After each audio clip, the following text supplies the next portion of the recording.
Hi ಎಲ್ರಿಗೂ ನಮಸ್ತೆ. ಯಾವುದೇ ಅಕ್ಕಿ ಹಿಟ್ಟಿಲ್ದಲೆ ಮೈದಾ ಹಿಟ್ಟಿಲ್ದಲೆ ಇನ್ಸ್ಟೆಂಟಾಗಿ ರವೆ ಉಪಯೋಗಿಸ್ಕೊಂಡು ದೋಸೆ ಹೇಗೆ ಮಾಡೋದು ಅಂತೇಳಿ ನೋಡೋಣ.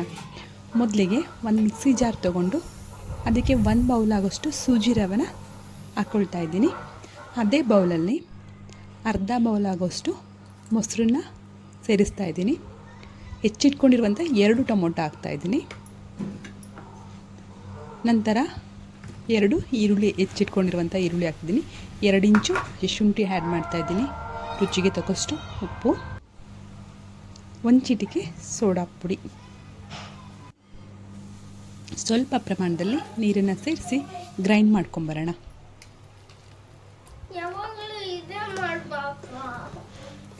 ಈ ದೋಸೆ ಅಂತೂ ತುಂಬ ಚೆನ್ನಾಗಿರುತ್ತೆ.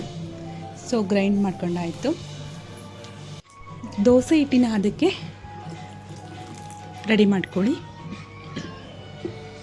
ಉಪ್ಪಿನ ಕಮ್ಮಿ ಆಗಿದ್ದರೆ ಈ ಹಂತದಲ್ಲೇ ಟೇಸ್ಟ್ ಮಾಡಿ ನೋಡಿ ಹಾಕ್ಕೊಳ್ಳಿ.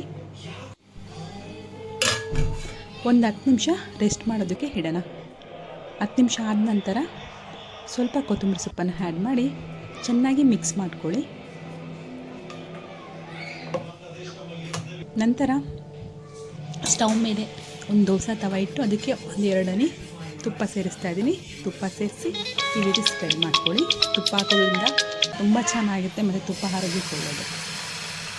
ರೆಡಿಯಾಗಿರುವಂಥ ಬ್ಯಾಟರ್ನ ಈ ರೀತಿ ದೋಸೆ ಹಾಕ್ತಾ ಹೋಗಬೇಕು.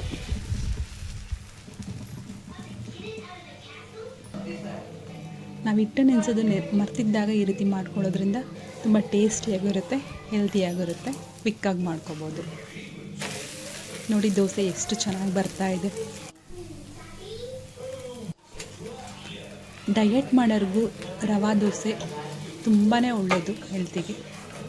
ಟೊಮೊಟೊ ಈರುಳ್ಳಿ ಹಾಕೋದ್ರಿಂದ ಅಂತೂ ದೋಸೆ ಟೇಸ್ಟ್ ಅಂತೂ ತುಂಬ ಚೆನ್ನಾಗಿರುತ್ತೆ. ಸೊ ಹೊಸದಾಗಿ ನಮ್ಮ ಚಾನಲ್ನ ಯಾರೆಲ್ಲ ನೋಡ್ತಿದ್ದೀರೋ ಅವರು ಪ್ಲೀಸ್ ಸಬ್ಸ್ಕ್ರೈಬ್ ಮಾಡ್ಕೊಳ್ಳಿ. ಇದೇ ಥರದ ಹೆಲ್ದಿ ವೀಡಿಯೋಸ್ಗೋಸ್ಕರ ಲೈಕ್ ಮಾಡಿ, ಕಮೆಂಟ್ ಮಾಡಿ, ಶೇರ್ ಮಾಡಿ, ಸಪೋರ್ಟ್ ಮಾಡಿ. ದೋಸೆ ಜೊತೆಗೆ ಚಟ್ನಿ, ತುಪ್ಪ ರೆಡಿಯಾಗಿದೆ. ಸೂಪರಾಗಿರುತ್ತೆ. ಒಂದು ಸಾರಿ ಟ್ರೈ ಮಾಡಿ. Thank you for watching my video.